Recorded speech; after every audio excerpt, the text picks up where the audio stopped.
लोमड़ी ने मुर्गे से कहा, चलो दोस्ती करें। मुर्गा बोला, जरूर, बस पीछे देखो, कुत्ता भी आ रहा है। लोमड़ी डरकर भाग गई। मुर्गा मुस्कुराया, जो चालाकी से आए उसे चालाकी से ही जवाब दो। सीख, दिमाग ठंडा और जवाब चतुर होना चाहिए। एक जंगल में कौवा और तोता अच्छे दोस्त थे। दोनों एक बड़े पेड़ पर रहते थे। कौवा थोड़ा चालाक था, तोता बहुत मीठा बोलता था और हमेशा सबकी मदद करता था। एक दिन गर्मी बहुत ज्यादा थी, सारे जानवर प्यासे थे। कौवा और तोता भी बहुत प्यासे हो गए। दोनों ने मिलकर पानी खोजने का निश्चय किया। काफी देर उड़ने के बाद उन्हें एक मटकी मिली जिसमें थोड़ा सा पानी था, पर मटकी इतनी गहरी थी कि पानी तक उनकी चोंच नहीं पहुंच पा रही थी। तोता सोच में पड़ गया, लेकिन कौवा ने तुरंत छोटे छोटे कंकड़ उठाकर मटकी में डालने शुरू किए। तोता भी उसकी मदद करने लगा। धीरे धीरे पानी ऊपर आ गया और दोनों ने मिलकर पानी पी लिया। तोता बोला, कौवे भाई, तुम्हारी अक्ल से हम दोनों की प्यास बुझ गई। कौवा हंसकर बोला, और तुम्हारी मदद से काम जल्दी हो गया। दोस्ती में मिलकर काम करना ही सबसे बड़ी बात होती है। अक्ल और साथ मिलकर किया गया काम हमेशा सफलता देता है। लेकिन तब भी कौवा तोता उदास है, क्योंकि अपने लाइक और सब्सक्राइब नहीं किया। 12 तारीख को अहमदाबाद से उड़ान भरने वाली एक फ्लाइट तकनीकी खराबी के कारण क्रैश हो गई। विमान में 70 यात्री सवार थे। रेस्क्यू टीम तुरंत पहुंची। 58 लोग सुरक्षित निकाले गए, 12 घायल हुए। हादसे का कारण जांच में है। प्रशासन ने उच्च स्तरीय जांच के आदेश दिए हैं। बेटी बोली, मेरी चॉकलेट कहाँ गई? पापा बोले, मैंने नहीं खाई, डाइट पर हूं। बेटी ने झोले से रैपर निकाला, बोली, ये पेट डाइट से नहीं, डकैती से बड़ा है। पापा बोले, तू तो वकील बन जाएगी। बेटी बोली, तेरा क्लाइंट मैं ही हूं। एक दुबली पतली गाय थी, भूखी प्यासी। कोई न पूछता, बस रामू आया। गरीब था पर दिल वाला, हर दिन उसे प्यार से घास देता।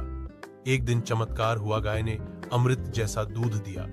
गांव वाले चौंक गए। सबने सीखा, दया कभी बेकार नहीं जाती। दिल से निभाओ, खुदा भी साथ देता है। गांव का नाम था रामपुर। छोटा सा, हरा भरा, लेकिन विकास से कोसों दूर। वहां एक लड़का रहता था, रवि।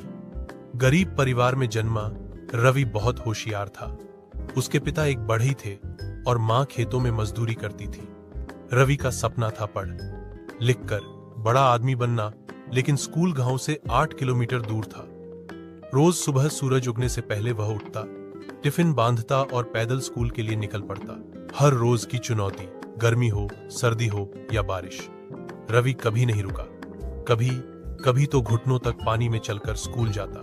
उसके कपड़े भीग जाते, किताबें गीली हो जाती, मगर उसके हौसले कभी नहीं डगमगाए। स्कूल में उसके अध्यापक उससे बहुत प्रभावित थे। वह पढ़ाई में सबसे आगे था और हर परीक्षा में अव्वल आता। लेकिन एक दिन बरसात के मौसम में वह तेज बुखार में भीगते हुए स्कूल गया और लौटते समय बेहोश होकर रास्ते में गिर पड़ा। कुछ ग्रामीणों ने उसे देखा और घर पहुंचाया। उसकी मां की आंखों में आंसू थे। उस दिन उसके पिता ने ठान लिया कि वह रवि के लिए एक साइकिल लाएंगे। सपनों की सवारी, पैसों की बहुत कमी थी, लेकिन रवि के पिता ने धीरे धीरे कुछ पैसे जोड़ने शुरू किए।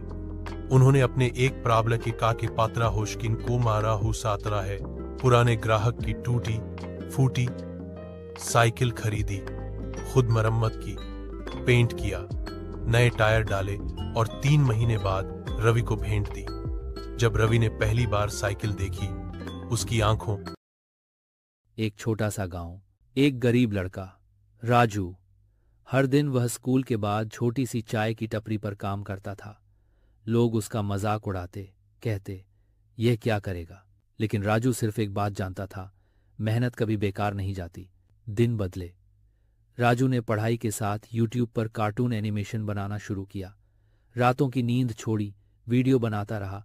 एक दिन उसका एक वीडियो वायरल हो गया। आज राजू एक सफल एनिमेशन स्टूडियो का मालिक है। वो कहता है, अगर सपना देखने की हिम्मत है तो पूरा करने का हौसला भी रखो। एक बार खेत में डीजे बजा। अचानक गाय अपने पैर हिलाने लगी। सब बोले, गाय तो नाचेगी नहीं, लेकिन वो कमर मटकाकर गोल गोल घूमने लगी। एक आदमी चिल्लाया, रिकॉर्डिंग चालू करो। ये तो मुंह जाट रैपर निकली।